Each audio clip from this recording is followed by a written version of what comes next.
নেতাকর্মীদের বিজয় মিছিল বের করতে নিষেধ করেছিলাম। এবার দেশ গড়ার পালা আমাদের। সারা দেশে বিএনপির সর্বস্তরের নেতাকর্মী সমর্থকদের ধন্যবাদ জানিয়ে বলতে চাই, শত নির্যাতন নিপীড়নের পরও আপনারা রাজপথ ছাড়েননি, গণতন্ত্র প্রতিষ্ঠাত সংগ্রামে অটুট ছিলেন। এবার দেশ গড়ার পালা আমাদের। আমরা গণতন্ত্র এবং মানুষের অধিকার প্রতিষ্ঠার এই বিজয়কে শান্তভাবে, শান্তির সাথে, দায়িত্বশীলতার মাধ্যমে উদযাপন করেছি।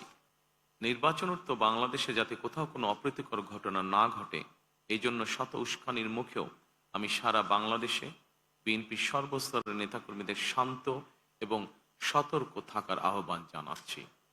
কোনো অপশক্তি যাতে পরিস্থিতির সুযোগ নিয়ে কোনো অপ্রীতিকর ঘটনা ঘটানোর সুযোগ নিতে না পারে, এই জন্য নির্বাচন উত্তর নিরঙ্কুশ বিজয়ের অর্জনের পরও আমি সারা দেশে বিএনপি এবং জোটভুক্ত দলের সর্বস্তরের নেতাকর্মীদের বিজয় মিছিল বের করতে নিষেধ করেছিলাম।